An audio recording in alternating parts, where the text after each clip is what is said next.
Good evening, everyone. Good evening. Good to see you all. I'm Lex McCusker. I'm pretty sure I know all of you. I'm going to talk tonight about, give you my guidance on what a proper set of financials looks like for a startup. This is a fairly meaty topic for folks who are not have a financial background. I can tell you that if you're feeling intimidated by this topic, don't.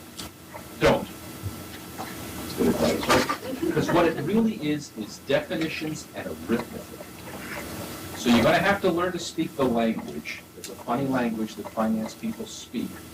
And they have definitions in terms that they like, and you're going to have to learn them. Once you do, I don't have my microphone on. Yeah. Oh, sorry. Okay. So.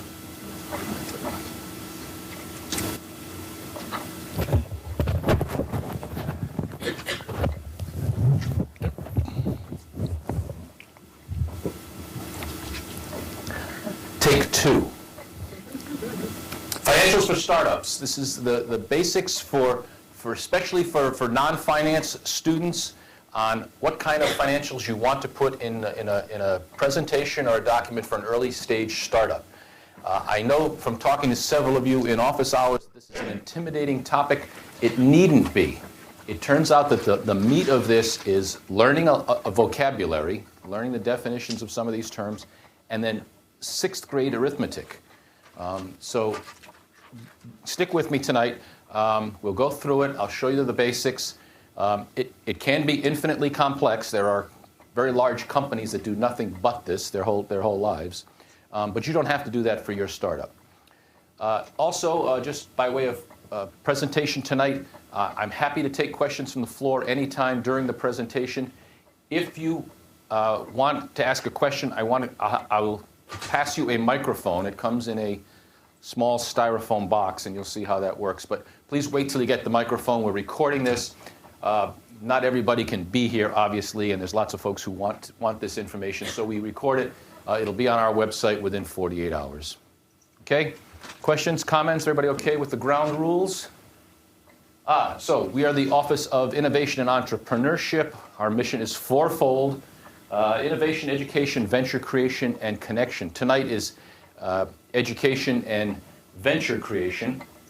I'm happy to start every one of these presentations with some acknowledgement of our sponsors. We have really great sponsors who provide, this group provides direct financial support, including the Scotts, Rick and Annette from the state of Florida, Strategic Investment Group, AARP Foundation, and a new sponsor, Opportune LLC, who's sponsoring a new prize this year, a clean energy prize in the contest. So thank you to all of our sponsors. We have wonderful in-kind sponsors. This year we'll have over $160,000 in in-kind sponsors, all of the best incubators in town, digital marketing services, education, legal services. So for those of you who are in the competition, you get a chance to compete for these great prizes. And then finally, I do want to thank all of the deans of the schools at GW, all of whom provide financial support for the new venture competition.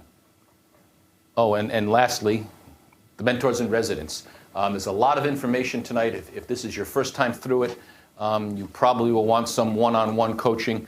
The single best way to do that is with the mentors in residence. On our website, newventure.gwu.edu, you'll find mentors in residence. There's at least one of them on campus every day. Make an appointment, sit with them. They all are very smart, and we'll be able to give you expert guidance on finances and any other part of your venture idea. All right. You are here February 27th. This is the financials. Tomorrow night is pitching for startups. Remember, that for those of you who will be fortunate enough to move on in the competition, the next 2 rounds are pitch competitions, where you present your idea face-to-face to judges. There's some art to that. Bob Smith will be here tomorrow night to give you some guidance on how to do that. All right. And there are pitch coaching sessions scheduled in March. All right. Now, to the meat of today's presentation. Here's the agenda. I want to talk a little bit about why you actually need to do a financial statement as part of your startups. What is the purpose of it? So we'll start with big picture. Then we'll go into what's called a pro-forma income statement. So many of you, for most of you, in fact, the financials will be projections into the future, right? You don't have enough history with your business, though if you do, you need to include that in your financials. But by and large, most of the companies in the competition are pre-revenue, and this is your chance to predict the future, right? So it's a forecasted set of financials. It's typically called a pro-forma income statement. The shorthand is P&L for profit and loss. So again, this is part of that language you need to know. For a startup, the income statement is not enough, and we're going to lay onto it some cash flow lines that show investors and show other people trying to understand your business what kind of cash you need up front and what kind of investment you need, right? So there's a basic income statement, and on top of that, we're going to layer a couple of lines about cash, right? So we'll go through all of that, and then line by line, I'll walk you through a simplified income statement, and we'll build an example, and I'll show you how to interpret it and give you some insight into how investors are going to interpret the documents you put in front of them. Any questions so far? I'm guessing no. Yes, sir. Are we going to get the PowerPoint stuff? So these slides are already posted on our website. So on the videos and presentation page on the website, the slides are already posted. We can mail them out if you'd like. Is that worth doing? Okay, so we'll mail them out to everybody. If you signed in with Jasmine, we'll send out a PowerPoint copy. But they're a PDF. John is taking his video. In 48 hours, we'll have the video posted as well. All right. Oh, I should mention Steve Rogers. These slides come from a talk that he has given the last couple of years. Steve is not going to give it this year, but I stole liberally from Steve's work. Steve is an investor from Redstone's, very smart guy about venture finance. Thank you, Steve. All right. So why do this? Why do you need this income statement, right? So what this is, you've all built a business model canvas, right? A business model canvas is a description of your business model. It's qualitative and it's conceptual. The pro forma income statement is a translation of those ideas into the language of business. And the language of business is dollars and cents, right? So this is another way of looking at your business model in a quantitative, financially oriented view, right? So bear this in mind. It's another model of your business, right? So it's an abstraction, but it's in terms of finances, right? It uses a standard format and developed over the years. You've got to learn that format. There's the top line is the top line for a reason, and the bottom line is called the bottom line for a reason. And you'll see that structure. Those metaphors are common in the English language. You'll see how they come from the income statement. You have no choice but to learn those conventions, right? And for many investors, not all, maybe not even half, but for lots of investors, this is the way they want to view your business. This is the way they assess your business. So it's a critical piece of what you deliver. Now, we've talked in other forums about what it is that investors are looking for in a company, right?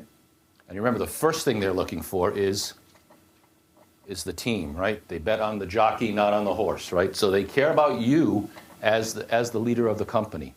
Then they care about the idea. Clearly, that's important. And then next in line is there a growing market? Can you make money in this thing? So in the hierarchy of needs for judges and investors, I would say the financials come in a close third. Team is always first. Now that varies. It varies a fair amount. There are investors who, when they get a slide deck or they get a business plan for a company, they go to the financials first. It's kind of an old school way to do it. But there are folks for whom that financial model is the first thing they look at. So it is important. Right. Like your business model, like your business plan, it's intended to answer the question, can the team deliver on the promises of the business model? All right. So it captures your model. It tells the investors what you're going to do with the money. It gives you a view of the future, and it forces you to make explicit many of your assumptions. So it's okay to make assumptions. In fact, you have to make assumptions. You've discovered this already. There are lots of things you just don't know, but it's important that you know what you don't know. So if you're making an assumption, I can sell this product for $50 a unit. Probably don't know that until you actually are selling some for $50 a unit. So at this point, that's an assumption. The financials force you to make that assumption explicit. It's got to be written down. It has to track in the model, right? So it's a discipline around those things. But it's also intended to capture your strategy and show your thinking and show where you think the company is going to go. Got it? All right. So here's how you... So it's not a financial statement the way an ongoing company has a financial statement, right? So if you get the annual report for Microsoft, you'll see an income statement in there. That is a statement of actual facts and things that happened in the company, and it follows generally agreed on accounting principles, right? So there's a very strict rules about how things are defined and how they're used. That's not what you're building here. You're building a model that gives investors your view of the future. And I'm going to show you a lot of things that you do in this pro forma statement are not generally accepted accounting principles, right? But they're appropriate for the level of analysis that you want for a startup. All right. Like your business model canvas, the question you're trying to answer is, what are you going to do with my money, and how will you make me rich? That's what investors want to know. All right. So here's how you start. In general, you want to start with your product and service and project out your product and service over the next N units of time, where units of time in this case is probably 3 years, maybe 5 years. As you get to 5 years, the numbers start to get really squirrely. 3 years is often enough. In the near term, you probably should be more fine-grained, right? So the first year, you might want to be quarterly or even monthly. Second year, you can do annually. But start with your product and service. When does your product hit the market? Are there subsequent releases? What version are you going to release when? Does your product get enhanced? Do you have multiple revenue sources? Do you have multiple products? Are there other things? Are you going to monetize the data in your website 2 years down the road? So when does that revenue start to kick in? So build a plan around your product. That's the first thing you need, right?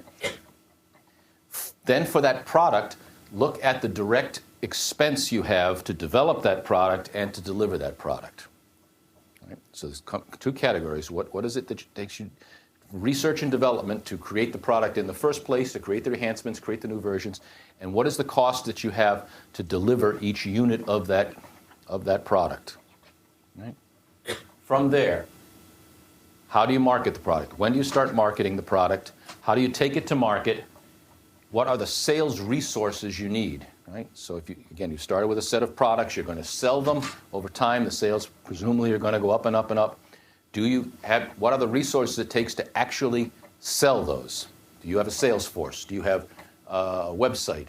Are you going to conferences? Are you going to conventions to sell this? What are the expenses that are going to make that revenue happen? Right? Okay? So that's the basic structure of the thing. What's happening over time with your product? What's happening over time with your costs? What's happening in time with your research and development? What's happening over time with your marketing and sales?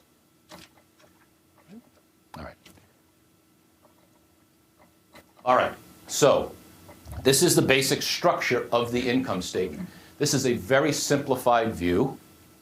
It is more than sufficient for what 90% of you are doing right now with your startups. It can be infinitely more complicated, but master this first, and you'll do fine. The top line is called sales, also called revenue. Brits call it turnover, but that's just to confuse everybody. In the United States, it's revenue or sales, right? This is money coming into your business, right? This is the top line, right? And remember, without a top line, there is no bottom line. So start there first.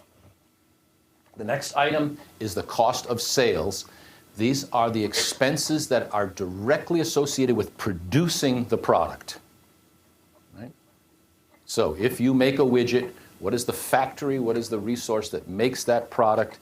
If it's a service, what are the people or the resources, the documents you need to deliver that service?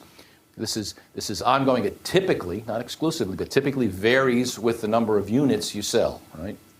But this is cost of sales is the money that gets spent directly on producing the product. Very important, right? Now, with those two, we do simple arithmetic. We subtract the cost of goods from the sales, and that produces something called gross margin. Gross margin is one of the key indicators that an investor will look at, because you have to have enough gross margin to pay for all the other things that happen in your business, right? So simple arithmetic. Sales minus cost of sales equals gross margin. Now, it gets complicated. We have to do a ratio, right? Take the gross margin dollars, divide it by the sales, and that gives you the gross margin percentage. This is another key indicator in your business model. We'll see there are benchmarks that you need to be aware of for gross margin percentage, and you want to look at your business model financially and see, is my gross margin percentage on par with industry norms? And we'll talk about that. I'll show you some examples of them, right? Okay? So far, so good. Now, two other things we're going to put into the mix. SG&A, sales, general, and administrative. Sometimes those are broken up into two categories. Sometimes you see just general and administrative. That's all the bosses, the legal, the overhead, and then marketing and sales. In this case, I've combined them. This is where the expense goes to bring your product to market. This is advertising, marketing, and any kind of administrative expense, legal expenses, things that are indirect with regard to the product. And then the next line is research and development. This is activity that goes into creating the product, creating the next version of the product. If it's software, it would be all the programming to create your product. Ma'am. How do you decide whether it's the cost of sales versus SG&A? So there is overhead in both. So in a product model, everything that's in your factory, the people who are making the product, are in cost of goods. Right? The executives who run the company, who have purview beyond manufacturing, would be in SG&A. Okay? Is that helping? So it's a direct connection to producing the product. So if you have a quality assurance function, right, somebody in the factory that's inspecting the goods, that's a direct cost, right? If you have property, plant, and equipment, if you need electricity to run the plant, if you're a software business, it's a small portion. It's going to be your server farms or any expense that you have to keep your website going. It's the day-to-day operations, the day-to-day delivery of the product. That's what goes into cost of sales. Any executive functions, any legal functions would be in SG&A. All right, so we've got to have those definitions. Sales minus cost of sales is gross margin. Gross margin percent is calculated as gross margin over sales. From our gross margin dollars, we now subtract SG&A. We subtract research and development, and that gives us operating margin. Operating margin is a shorthand for profit, right? This is money that you are taking out of the business at the end of the day after you've paid your expenses. Right? There are lots of other ways to define this. There are lots of subcategories. If you are doing a formal profit and loss income statement, you'd have to include things like depreciation and taxes. For purposes of a startup and for a pro forma, you don't have to worry about that level of detail. Just calculate your operating margin, your operating earnings. Okay? If you're lost at this point, you should fess up, because if you get lost here, you'll never recover. Everybody got this arithmetic and how this flows? Okay. It's just arithmetic. It's literally 6th grade arithmetic. All right? It's a forecast. It illustrates your plans. It's not meant to be accounting. All right? All right. Now, to do a proper pro forma for a startup, you have to add some more things to it. So we're going to do our subtraction and get down to operating earnings. We do want to create another ratio, which is operating margin, a percent. So that's operating earnings divided by sales. Right? That's another ratio you'll want to contribute. Now there's something else. We have to add into this document our capital spending. So what is the money that you need up front, typically one time, to get the business off the ground? Right? So if you're a software business and you need a bunch of servers, and the accountants in the room will yell at me because sometimes you can expense servers, but generally they're capital. That has to go in up front, right? If you need to buy a building, right, you have a real estate play. You're going to set up a set of a real estate, and you need to buy a building. That goes into capital. So this is all that startup expense, that money that you need up front before you ever create a product, before you ever sell anything. That goes into your capital expense. Yes, ma'am. You're paying rent, does it go in SG&A? If it's rent on a factory, it goes in on the manufacturing site, it goes in cost of sales. If it's rent on your executive offices, then it goes into SG&A. If it's the same from both, you can put it either place. But I'm putting capital spending for that. That's right. That's absolutely correct. Right. If you buy a building, I've ever heard that. If you buy a building, it goes into capital. If you're renting a business, it would be in SG&A or perhaps in cost of goods if it's just for manufacturing. You with me now? All right. So this is another expense, right? Now, out of my operating earnings, I now have to subtract my capital spend, right? Because I don't have that money. And that's going to give me cash on hand. So you'll see in the example that we do, all this money has to come from somewhere, right? And if your sales does not exceed your cost of goods and your SG&A and your R&D, you're going to have to get money somewhere to cover those other expenses. If you're lucky enough, you could be self-funding. It's quite possible, right? You might have a service company where the day you start, you charge that company $100 and you deliver, the service you deliver costs you $50 and you're making money from day one. It's possible. There are software companies that bootstrap themselves, right? Where they go to the first customer and say, I want you to pay me up front for this software. I'll deliver it to you in 3 months, but I want $20,000 from you right now. It happens. Not very often. More likely, you're going to incur those expenses way before you get any revenue, any sales coming into your company. And in fact, even if the day you make your first product, you sell it that day, sometimes the payments don't come for 30 days, right? Sometimes getting the money into the business lags considerably after the time you produce it, right? So all these things have to be borne in mind. But at the end of the day, cash in hand is the number we're solving for. And cash in hand can never be negative. Never be negative. Repeat after me. Cash in hand can never be negative. Right? When your cash in hand is negative, you are dead. You are you are a zombie, right? You can't pay the bills, you can't feed your family, no employees are going to come, no suppliers are going to give you suppliers, no customers are going to pay any attention to you, right? So this is the thing to be avoided at all costs. All right, we'll explore this in more detail. So by the way, so how do you solve that problem? It's this investment line, right? So we're going to go back.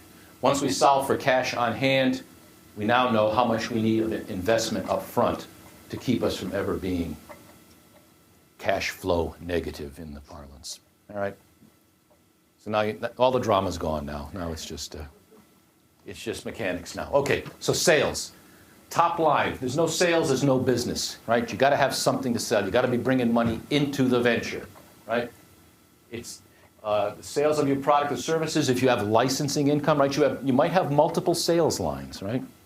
So you might sell your product and service. You might also license your technology in your spare time. You might have royalties that you get from some service you do. So you can have multiple top lines, and that's a good thing. Remember when you did the business model canvas, we looked for multiple revenue streams, right? So more is better on the top line. Any kind of grants or investment you get, those are not sales. Those will show up in the investment line, right? And again, if you can get non-dilutive grants, if you can get or grants from government agencies or win the new venture competition, those are the best kind of monies to have, right? So one thing that you should avoid at all costs is doing what's called a top-down sales estimate, right? And it takes this form. There's a billion-dollar market for my product and service, and I'm confident that we can get at least 1% of that market. Right? And you might be confident, but that's just hand-waving. Let's be honest about it, right? The way to do it is what's called bottom-up, and that's P times Q, right? How many units are you going to sell at what price? So you're much better to create your sales line by telling a story, predicting how many units you're going to sell and at what price, and showing how that changes over time. Right? So please do what's called bottom-up revenue forecasting. And again, to do this, you've got to have answered all of these tough questions, right? Who is going to buy your product? Who are you competing with? How will you get your first sales? How will your sales grow over time, right? And of course, how did you set your price? You pressed you hard on doing your customer discovery, right? Meeting customers, understanding their value, why they would buy your product, and what they're willing to pay for it. Understanding that value proposition allows you to make a sensible estimate about what you can charge for your product. Right? All of those assumptions, all of those things you've been working on in your customer discovery now show up here in quantitative fashion in your income statement. Everybody okay? All right, let's press on. All right, so here's our example. This is my hypothetical tech company. And I'm saying that, I've set my units in thousands of dollars. This is a big company, right? No small fry here, but so I'm saying that this company in year 0 is not going to sell anything. We finally sell our first product in year 2, and we sell $200,000 worth of product. In year 3, we start to really take off. We go from nothing to 200,000 to 3 million, right? And then we double it again the next year and more than double it the second year, right? That's the top line, and it's just a made-up example, right? But trust me, I've got a story about how I'm going to sell these units and how much they cost and who's going to buy them, right? And here's how it shows up in this line. Sales of nothing the first year, 200,000, 3 million, 6 million, 15. Yeah? Just made up numbers as an example. All right, cost of sales. What's cost of sales? Cost to manufacture, deliver your product. So things like server costs, billing, licensing, warranty costs, right? If you have to pay money for defective product, right? So if you make something and it comes back, that's going to be in your cost of goods, right? If you make something and you don't sell it, that's going to be in your cost of goods, nevertheless, right? So this is where you show the investor that you really understand the underlying costs in your model, right? And as I mentioned earlier, it's often the case that you incur costs well before the time that you actually sell the product. And you'll see this in our example. We're going to incur a lot of costs before we actually start to get revenue in this hypothetical company, right? So here's my cost of sales. We don't actually produce anything in the first year. You probably notice we're digging ourselves a bit of a hole here, right? No revenue, but no cost of sales. We're not actually doing any manufacturing the first year in this model. Second year, I got $200,000 worth of sales, but it cost me $150,000 to produce them. because I'm not very efficient. I'm doing it by hand. I'm not automated. I'm in low volumes, right? Lots of reasons why that would be. But I've got revenue and I've got costs. Now, notice that as my revenue starts to jump up and grow dramatically, my cost of sales also, my cost of sales also grows, but not nearly as dramatically, right? I'm starting to get economies of scale. I'm starting to get efficiencies. I'm starting to get price breaks from suppliers. So my cost of sales is growing, but not nearly as fast. Thank God, right? As my revenue. Yes? All right. Gross margin, just arithmetic. It's just arithmetic, sixth grade arithmetic. Sales minus cost of sales, compute the ratio. This is key because this is how you're going to fund all the other expenses below the line, the so-called period expenses. So, and remember, these margins change over time, and we'll see how that happens in this example. I expect them to be lousy early on, but I also expect them to get better as time goes on.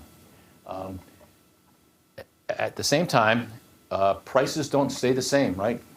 If you have a really successful business and you show the world that you have a successful business model, you're going to attract competitors. It's one of the cruel ironies of having a great idea for a startup. People will try to imitate you, right? And heaven forbid, the big boys might come in, right? If you decide that you've got a search product that Google really likes, they might decide to do it themselves, right? So prices don't stay the same. Volumes can drop, right? Costs can drop with volumes, right? And there are sort of rules of thumb that you can use on economies of scale as profits go up.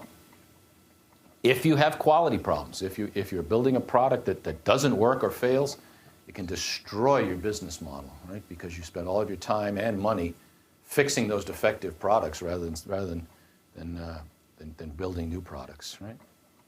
Okay. So, on with the example. Simple subtraction, right? The first year, I've got a gross margin of $50,000 on a base of $200,000 revenue, so my gross margin percentage is 25%. But it gets better. The next year, I've got $1 million of gross margin on $3 million of sales. So now my gross margin percent is starting to creep up. Now it's 33%. And you can see as the years go on, my gross margin percent starts to asymptote toward around 55%, right? In your financials, the savvy investors will be looking to see that you have a plan to achieve benchmark gross margin percent for your industry, for your type of company. Right? Sir? The cost margin for software then, is that always 100? Because the cost of sales is 0.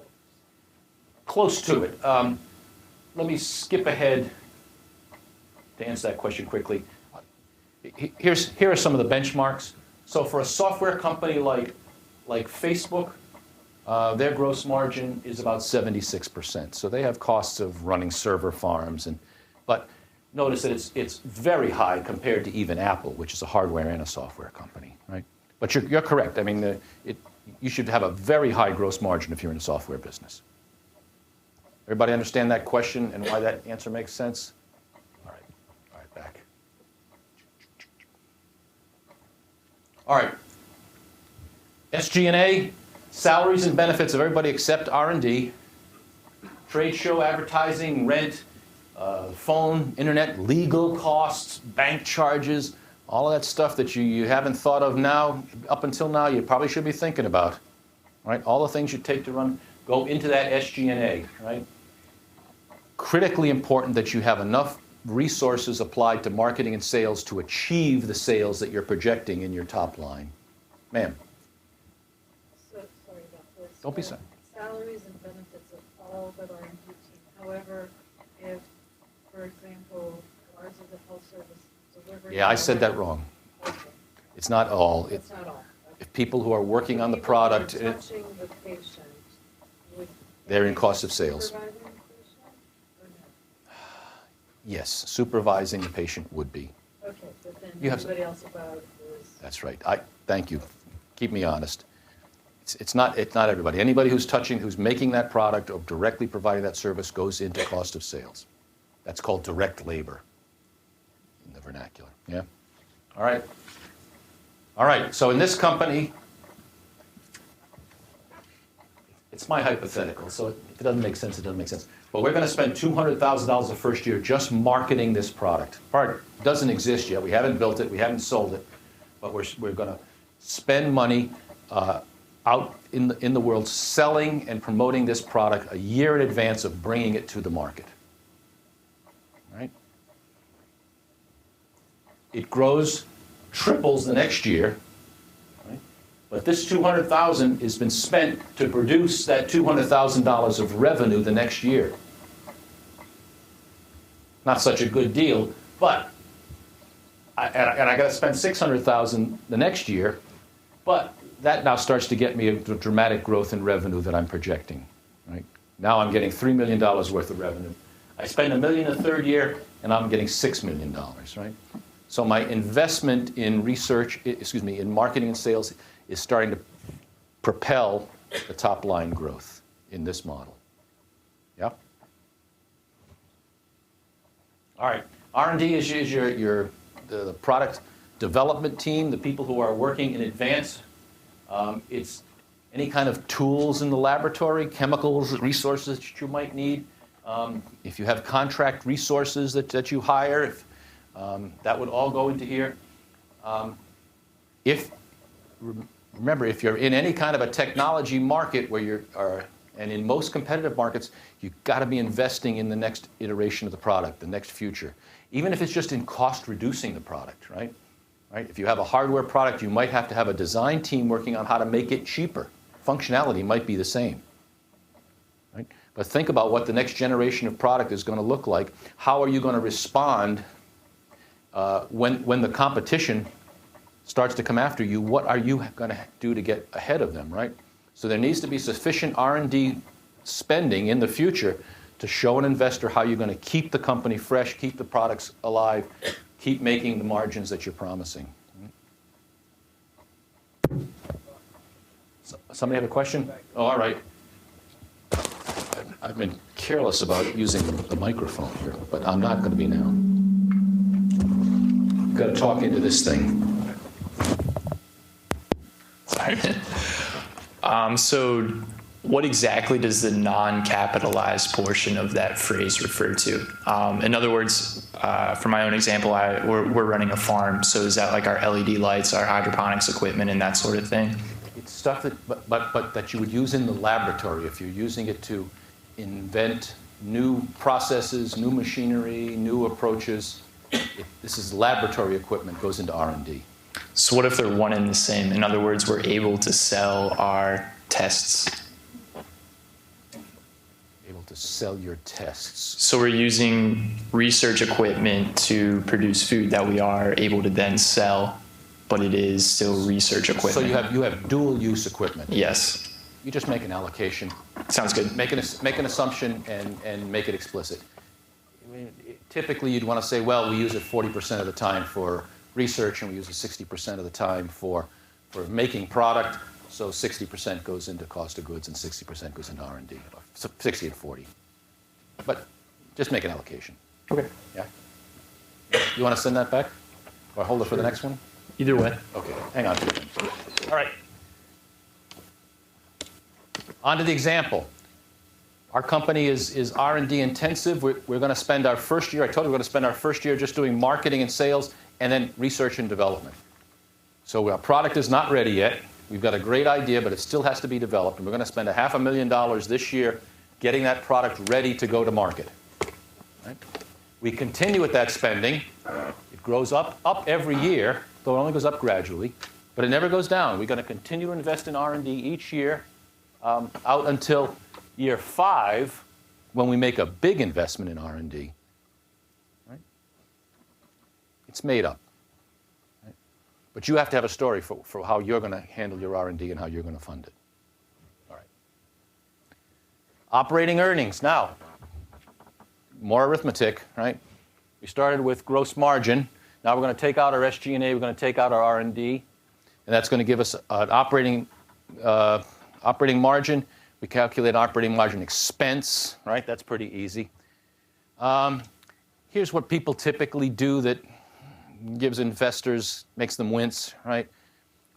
One is you have these fantastic margins that no big company has, right? Generally, that's a red flag. It says you haven't included some costs. You've been overly optimistic on price. Think about, and I'm not telling you to fudge your numbers, but do a sanity check on them. See if they comport with what other people in the industry are doing. It's not likely that you're going to be more efficient at producing software than Google, right? Maybe, but don't skimp on your spending in the out years, right? The temptation is to, I'm going to drive those margins. I'm going to make $1 million. This hockey stick. That's generally naive, and investors are looking for evidence that you continue to spend on your marketing and sales. You continue to spend on research and development. So everybody asks, should I have conservative revenue numbers or should I have optimistic revenue numbers? I always like realistic. I think try to make something that there's a high probability, like an 80% chance of achieving. I can tell you that a rule of thumb among a lot of investors is to have the revenue and double the time period. So if you say you're going to have $1 million next year, I think you're going to have $500,000 and it's going to be in 2 years. Stuff happens. I mean, it's hard to predict this stuff, right? All right. So now we've completed our income statement. In year one, we go $700,000 in the hole. No revenue. We didn't build anything either. But we spent heavily on SG&A and R&D, and so we've lost $700,000 the first year. In the second year, we start to see revenue, right? We start to see sales, but it's almost all gobbled up in the cost of sales.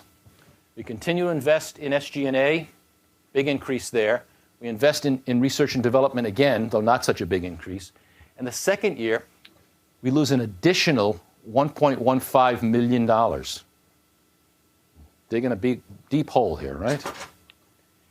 Good news is in the third year, we start to show some decent gross margin, but we still have a big investment in SG&A, and so we still lose money in the third year, though a lot less. In the fourth year, this company turns positive. Right? One of the things you want to highlight in your submissions, in your documents, is when does the company turn positive? When do you get to break even? In this company, not till year 4. It's not unheard of, right? So you don't want to be traumatized or intimidated by going into the hole, losing money in the early years. That's a more common phenomenon, right? But the good news is this company starts to get wildly profitable after year 5, and so it's a good investment for that reason. Yes, ma'am. You got to get the box though. Throw that over there. Yeah. Is it? Sorry. Okay. Yeah. Okay, quick question about how you set price. Are you just looking at, that's my question, how do you set price? So the way I urge you to set price is to talk to your prospective customers and understand the value you bring to them. Are you saving them money? Are you saving them time? Are you saving them cost? Are you making them taller, smarter, faster, better looking? Are you contributing to their self-esteem somehow? Understand what the value is you provide to them and then price accordingly. Okay, so then that begs the question, how do you quantify that value? Well, for some kinds of value, it's easy. So if you are saving them 5 hours a week on a job that they have to pay somebody $100 an hour to do, then you're saving them $500 a week, and you probably should charge them on the order of $500 a week, maybe $499. It's up to you, right? If your product is a prestige product, you are giving them self-esteem, you're giving them cachet, you're selling a product that makes them cool or hip or better looking, tougher to quantify. Then you have to do some trial and error, you have to do some experimenting, you have to ask them, how much would you pay for one of these? They'll lie to you, but you'll sort of see a pattern. They generally lowball you, so. Is that responsive to your question? Okay. All right. So we talked about the reality check. So let's take a look at some companies. So notice Apple is a software and a hardware company, right? And these numbers are publicly available. These are old. These are like 12 years old, but they illustrate the point, right? So in a company like Apple, there's a gross margin of 37, let's call it 38%. Right? Look at Pfizer next to it. So Pfizer's a chemical company, right? Pharmaceutical company, right? Gross margin there is 81%. So why is that? R&D and where else? Marketing and sales, right? Pharmaceutical companies these days are all R&D and marketing and sales, right? It's all those Levitra commercials on TV, right? And the $1 billion it takes to create a new molecule and bring it to market, right? To build one, right? To go into the factory and crank out another pill costs nothing, right? I mean, it might cost $10, but more likely it's cost like 10 cents to actually make the pill, right? That's why the gross margins are so high, but the SG&A is high. Now, you would expect more R&D here, but 13% R&D is pretty heavy. 10% R&D is generally a lot, right? So they're spending a lot on R&D. How about Facebook? We talked about Facebook, right? This is the prototypical software company.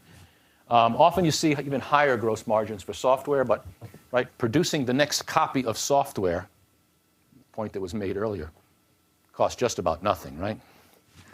What else? Big R&D effort for Facebook, right? So if you're Facebook, everybody in the world is gunning for you, right? Everybody in the world wants to come up with some social networking app to displace you, right? So Facebook is spending heavily on advancing its product. Some of that is acquisitions, right? So they buy Instagram and they buy companies. But just interestingly, just anecdotally, this is GM during the crisis, right? So see GM, big company, very small gross margin, right? Heavy industry, manufacturing company. For an industry like GM, steel, heavy manufacturing, an 11% gross margin is often as good as it gets, right? And look at SG&A, probably way too heavy. This is kind of a death spiral number, right? So you see a company like that's not investing at all in R&D. This is a company that's going to go out of business unless something drastic happens, right? In fact, there was a bailout. You know the story, right? Tiny operating margins. Also true in mature industries where there's a lot of competition. Grocery stores, right? Supermarkets. Huge volumes, very small margins, right? But these things are commonly known, commonly available, right? So the kind of company that you are, the kind of market, go find some comparables, right? Public companies are all available online. And be able to explain, think through why your margins are different if they're not, or how you get to these benchmark margins, right? You need the box. Fire that baby down here, will you? Right on. Oh, catch it on a bounce. So in order to get the SG&A percentage, you just divide by sales, right? Yes. All of them, just in order to get the percentage, divide by sales. The denominator in all these ratios is sales. In fact, you'll hear when people say, how big is that company, right? Typically the question is, what's their revenue? What's their annual revenue? Sometimes it's their market capitalization. But the way of normalizing all things in an income statement is generally as a function of sales. All right, hang on. You'll be called on. All right, so we talked about the industry ratios. Now, capital spending, what is that upfront money that you need to get off the ground? This is before you build anything, before you start creating your product or service. Is it equipment, machinery? Is it buildings, vehicles? What are those big ticket items that you have to get off the ground, right? This is stuff, again, before you even start to build a product, before you even start to make anything, right? So in this company, my hypothetical high-tech company, we need $1 million worth of capital just to get started. And that's going to carry us for 2 years, but then in year 3, I need $2 more million for this company. Notice that in our first year, we went $700,000 in the hole on operating. Now I'm down another million on top of that, right? Got to have that money from somewhere, right? All right. All right, so cash on hand. Let's see, how do we do this? So here's the cash on hand in this example, right? I'm $1,700 underwater. Next year, I lose 1.15 in operating expense, but no capital. I'm down an additional 1.15, and so I add that. It's cumulative, right? That's bottom line is cumulative. So now at this point, in my second year, I'm $2.85 million underwater. And in fact, the next year, I lose $800,000 from operating. I invest another $2 million. Cumulatively, I'm down $5.65 million cash on hand. Right? Remember, we chanted earlier, cash on hand can never be negative, right? All right.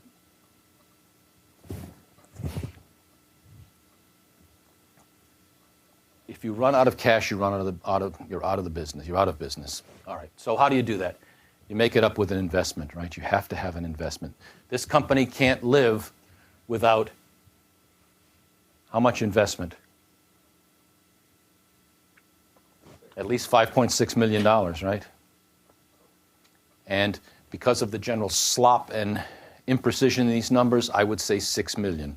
So if I were building this financial statement, I would come back and say, holy cow, this company can't get off the ground without a $6 million investment from someplace. I might take it out of my kids' college fund, or I might ask my mom for it. $6 million hard to come up with from those sources. So in this particular case, you're probably going to have to go to investors. And for $6 million, you probably need a venture capitalist. If your investment need, right, your low point on your cash at hand is $20,000, well, so maybe you do well in new venture competition and you fund the thing yourself, right? If it's $100,000 or $200,000, you can get that from angel investors, right? There are groups of folks, almost hobbyist investors, who will invest that kind of money, especially in an early stage startup. But the point is, you've got to fill in this with investment. And how are we going to do that? So in this company, we need $6 million to cover the shortfall.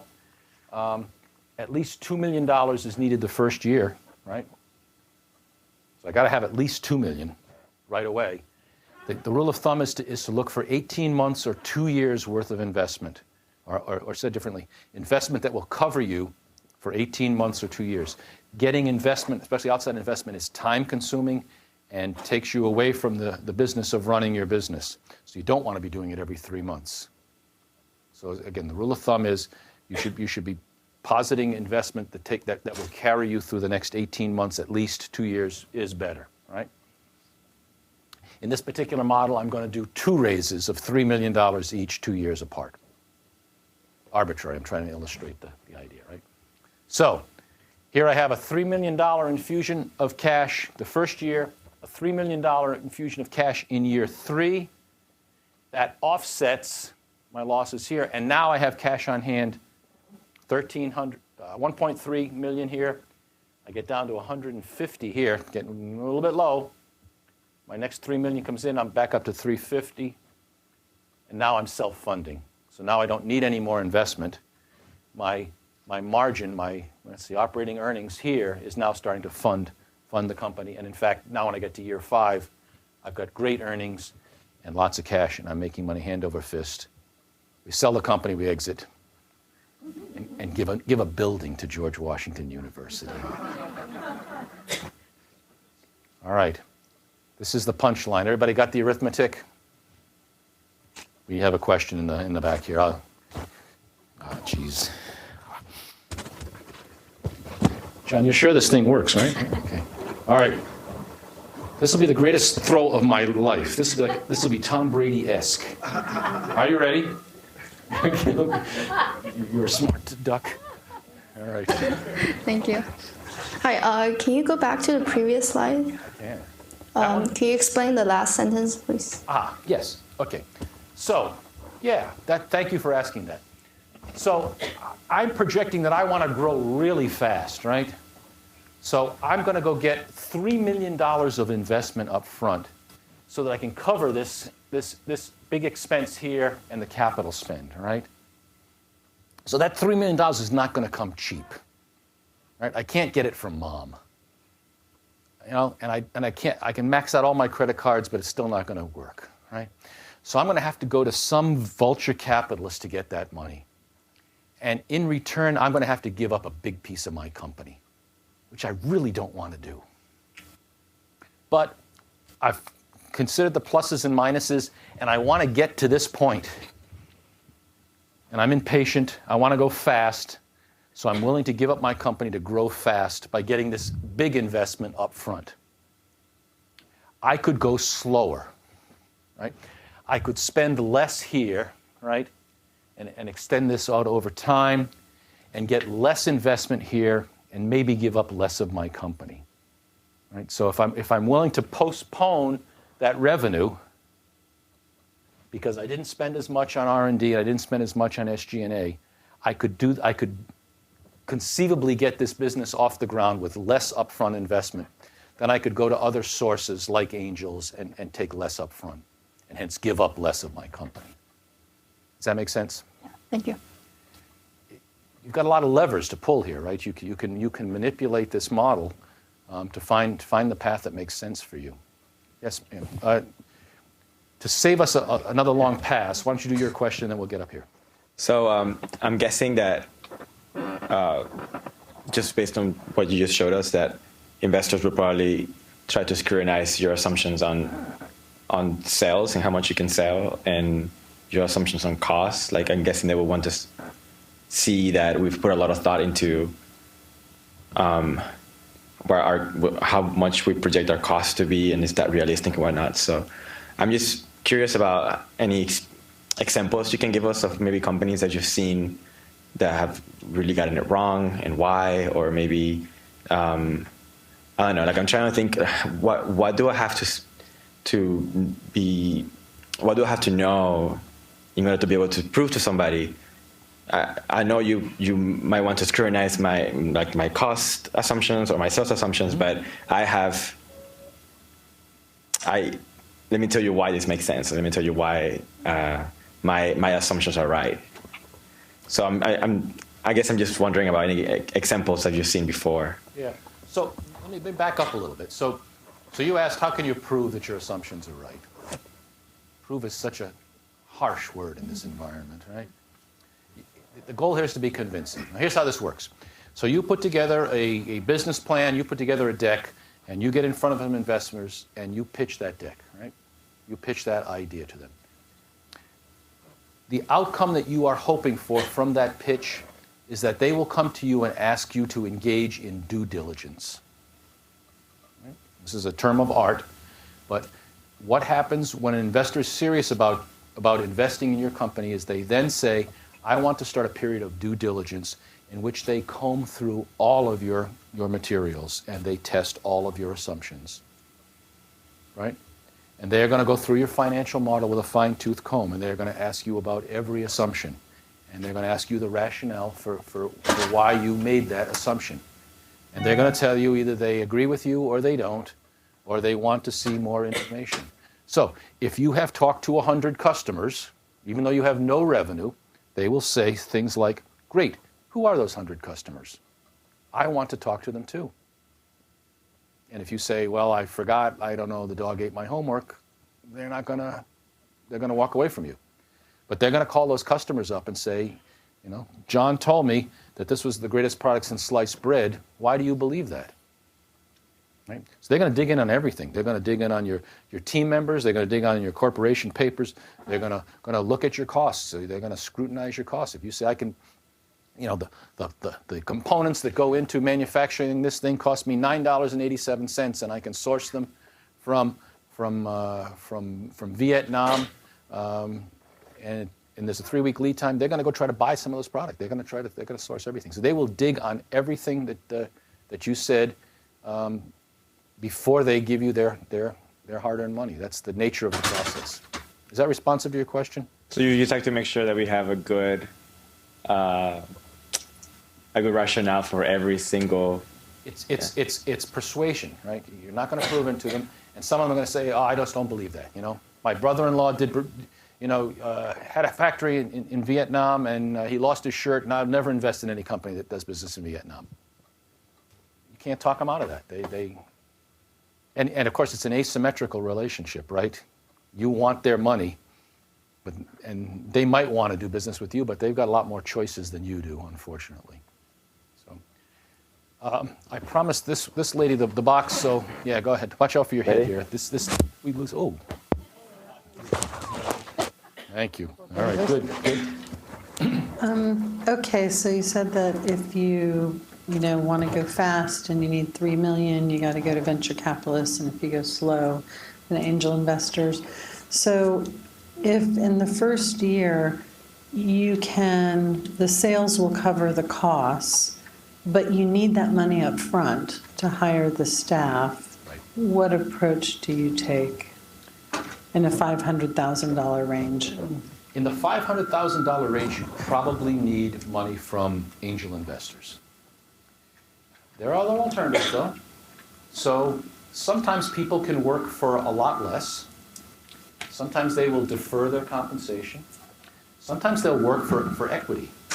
So you might have an arrangement that says, instead of selling a piece of my company to some investor, I'll sell a piece of my company to you in exchange for your labor over the next year. So you work like a dog, and I'll give you 5% of the company.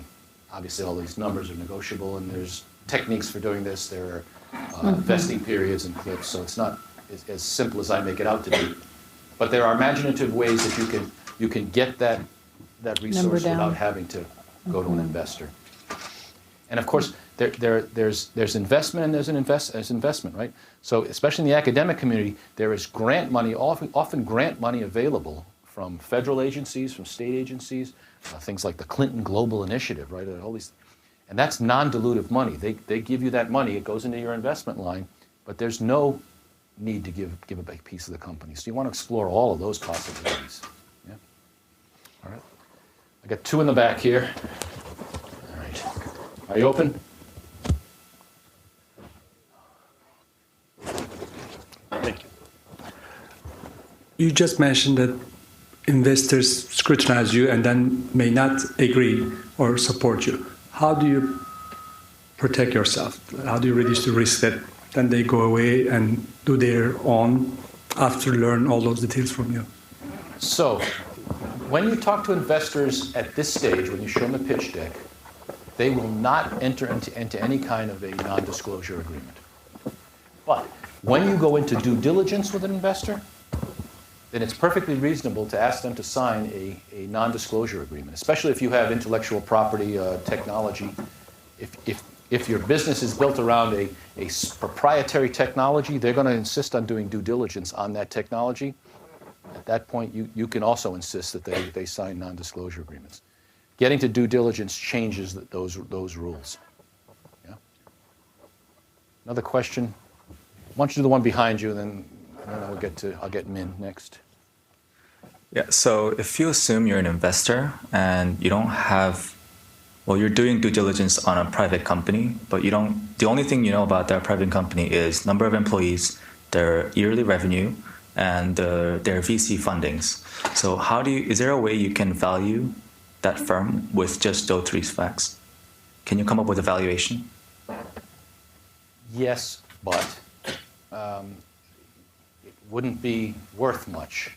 So the techniques for valuing a company are, there's an art and a science to it. If a company has a revenue stream and a track record, it can be a little more straightforward. You can do a discounted cash flow, right? If they have enough financial history that is reasonably well projected into the future, you can look at that as any kind of a cash stream and discount it back into the present, right? If they have assets, you can layer those assets on top of that cash flow, right? the much more difficult and more common case is when you have a company that's a startup that has little or no revenue and is projecting some big hockey stick where, 5 years from now it makes $15 million. That is much more of an art. It's very negotiable.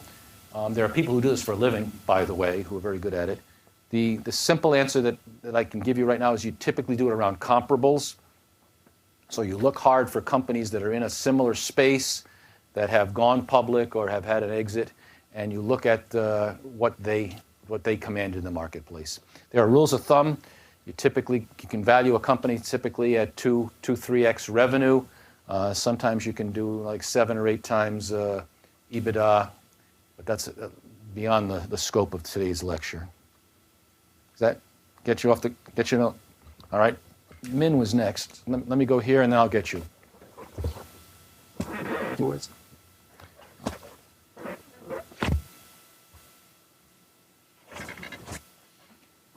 I mean, I was actually having the same question about how do you evaluate a company like valuation?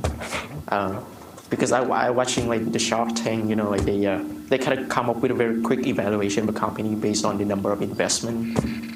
So is there any basic way that people come up with a specific number of valuation of a company? So there's two things implicit in your question. First of all, Shark Tank is like The Bachelorette, right? I mean, do you believe that people get together like they do in The Bachelorette, right? It's reality TV, which is to say it has no bearing on reality. Nobody does investments like Shark Tank. It's silly. As an investor and an entrepreneur myself, it's mildly offensive, right? Nobody would stand up and say, right now you got to decide, I'm going to give you $300,000, but I want 30% of your company. Go ahead, decide now, decide. It never works that way, right? I just explained to you the due diligence process. That's how it works, right? So how do they do Shark Tank? They use these rules of thumb, right? So Mark Cuban is sitting there, he goes, okay, you got $3 million worth of revenue, I'm going to say a 2x multiple, and he's doing the math in his head, he's quick enough, right? He says, this company's worth $6 million, so I'll give you, $500,000 you want, but I want 25% of the company. And he rounds everything up, right, because he's trying to screw the guy. They're sharks, right? Don't take Shark Tank very seriously. But if you want to do it fast, you have these rules of thumb that get you close. Yeah? Right. Is that all right? Who else? Sir? My first question, the 5 year, do you see that as a short-term investment or long-term investment? Ask that question again. I didn't catch it. Is it a long-term investment or a short-term investment for the 5 years, for this example? I'm still not sure I understand the question, right? I mean, this is you're in front of the investor. I mean, do you consider him investing, 3 to 6 million? Do you consider it as a short-term investment for the 5 year or long-term investment? Okay, so if I, with this hypothetical company now, and I go to a venture capitalist and I say, I want $6 million and I want it in 2 tranches, right? That's another, you can sound really cool if you say, yeah, I want the investments in 2 tranches.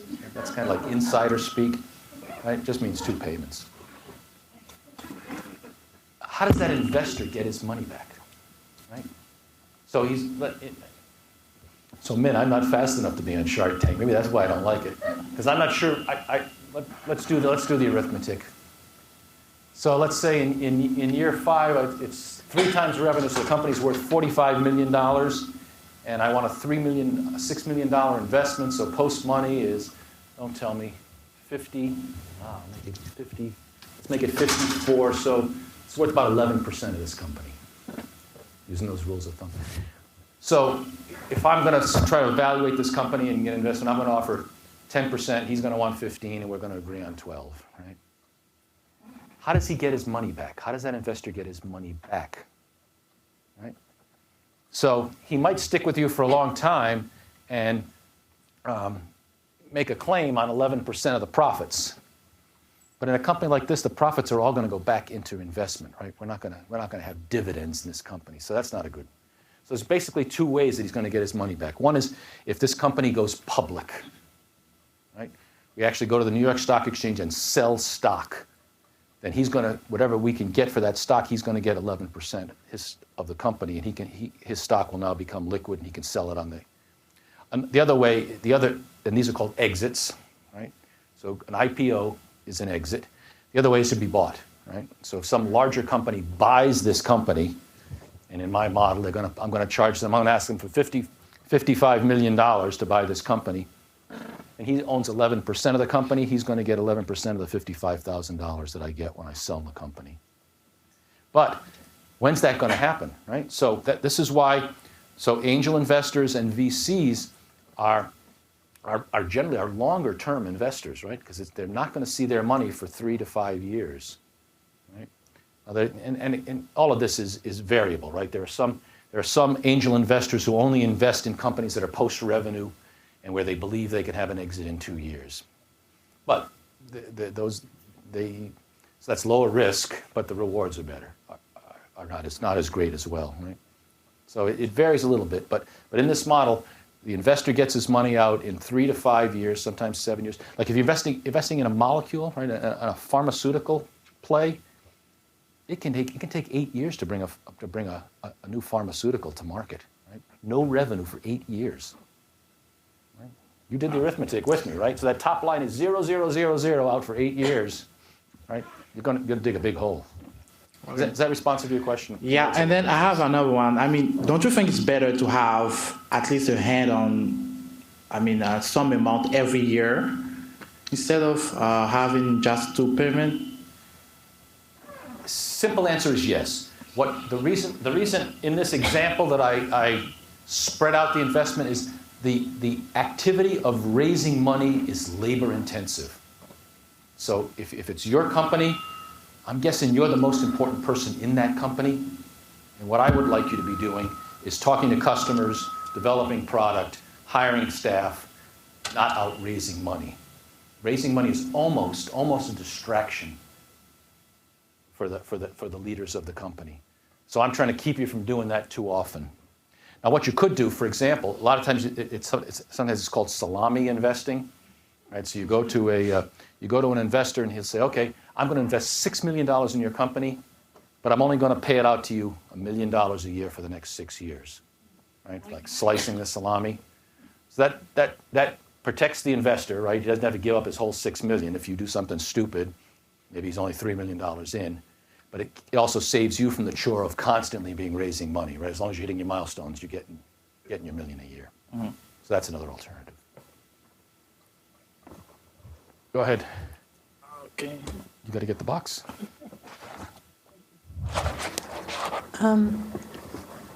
So when you get an investment, how do you decide what percentage of the company that is worth?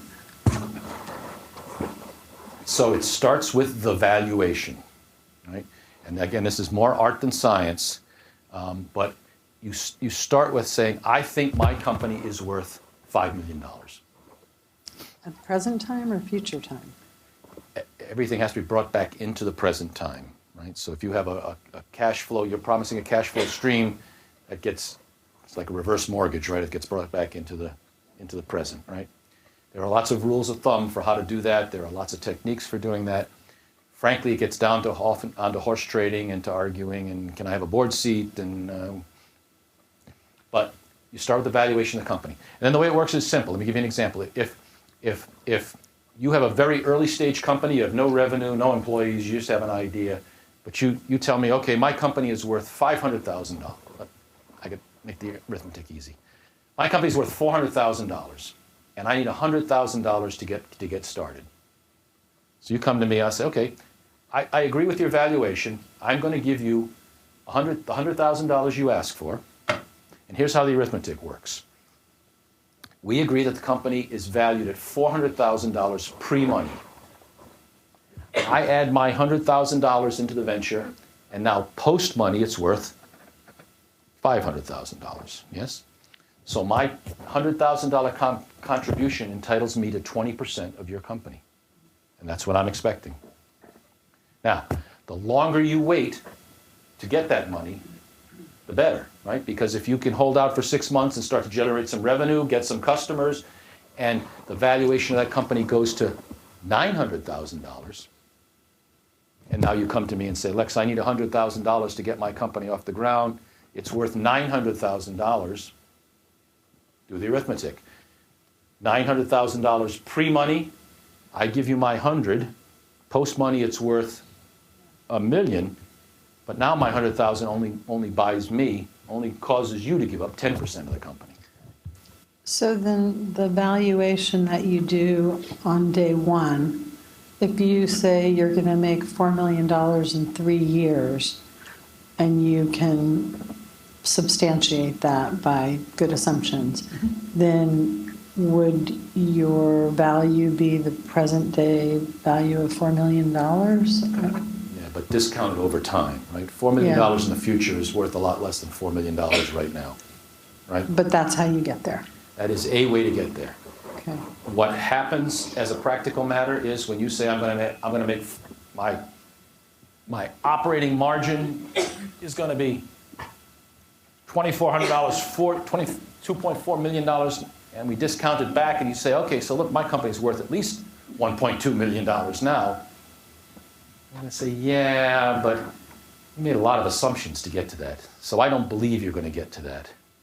Right? And now you believe it, you believe it, I don't believe it, we're going to horse trade. And if you really like the idea, you'll maybe give in. And if you really like the investor, then maybe you'll go for it. And so that's why I say it's more art than science. Mm-hmm. Another question? Yeah. Just beautiful, beautiful. Well done. I have a question about, I have an idea about medical device development. But I want to ask from investor, angels, as you said, money. And we know to develop an is a pharmaceutical, it takes 8 years. Mm-hmm. But I'm not sure if a device will work and if I will bring this device on market. So what in this case I'm happy to do to bring my idea in reality, but I need a lot of money for that. To develop this device, and which I think it will work, but I need a lot of money and I needed a lot of time to prove it in human. So what in these cases, how I have to convince investors to get this money that it's long term, maybe 20 years? So you have asked the essential entrepreneurship question. You've captured the whole reason we are here. You've got an idea, you think it's a great idea. There's no way to prove it, right? You believe it. You got to convince other people and make them believe it, right? And you got to bootstrap your way up. You got to build it. You got to cajole. You got to get something done. And it's all risk management, right? You got to find somebody who believes in it like you and has deep pockets. I'm not trying to be flippant, but your problem is the problem everybody in the room is dealing with, right? You got to convince somebody that your idea is great and will be something great someday. Okay. Is that too flippant? Not helpful, I know. There's no easy answer to your question. Yeah, because it's like up to 20 years, it can be zeros. I mean, I know a lot of you ever data. Been to Las Vegas? You ever been to yeah, Atlantic City? You put the dollar on, you spin the wheel. You either get 30 times or they just take your money.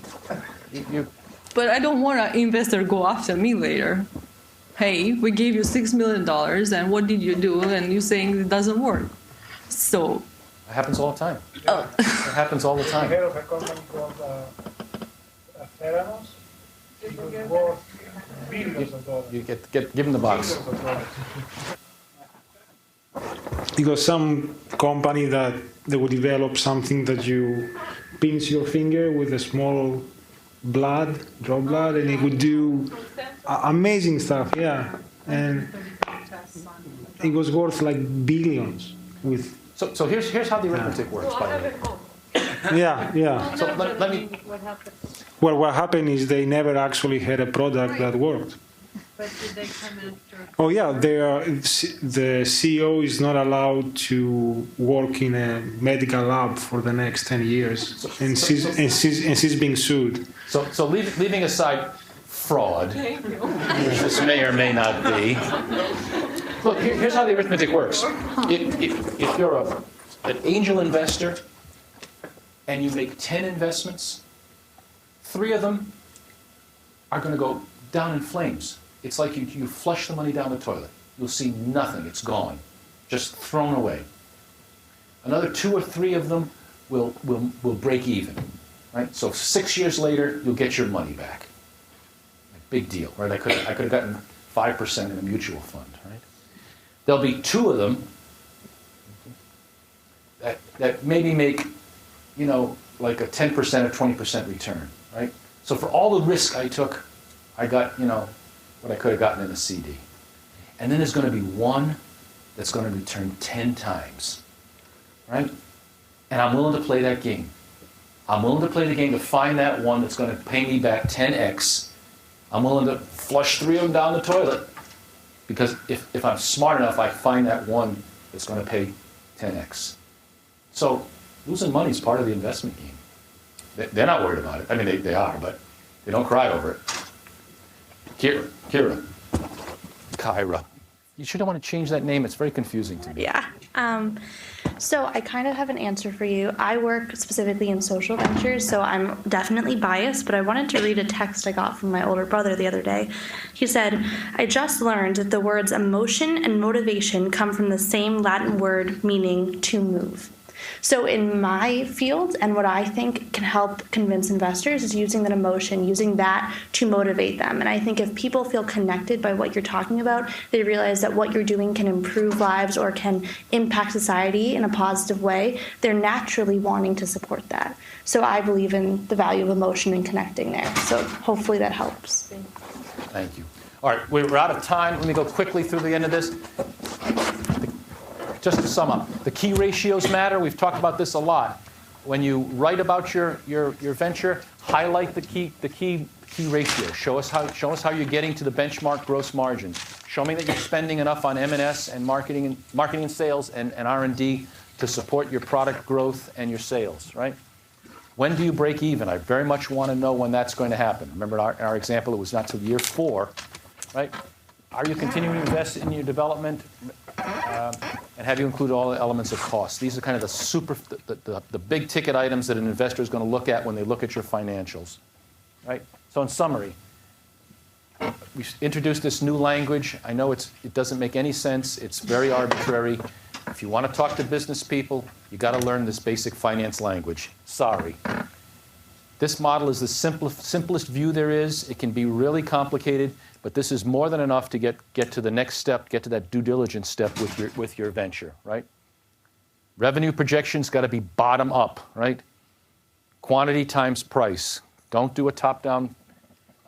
Be sure you include all your costs. And finally, God, I got in big trouble saying this, so I give this lecture in Malaysia in the summer. And at the end I said, cash is more important than your mother, right? And that's what investors will say that all the time, right? I got so just pilloried by these delightful people in Malaysia who said, you cannot possibly say that. It's figurative. I don't mean it literally. Oh, man. Once you run out of cash, when that cash on hand goes negative, you are dead. Dead as dead can be, right? That's the end of your vision. Right. Thank you. Again, I'm being figurative, right? Pay attention to cash. All right. Some other things you can do, right? Fixed versus variable costs. When you do your cost of sales, remember some of them is fixed, some of it varies with the quantity you sell. You don't have time to go into that now. If you're doing web stuff, think about your customer acquisition cost. How much does it cost to get that next web customer for you? Sources and uses of cash. We talked about that investment in my model. There were $3 million of investment. You want to be really explicit about what you're going to do with that money. Investors want to see a very detailed list of how you're going to deal with that cash. All this material is available on the website, newventure.gwu.edu. 5 minutes over. I'm sorry for that. That's my contact information. You all know how to get me, right? All right. Thank you, George. Thanks. Good night, everybody. Thanks.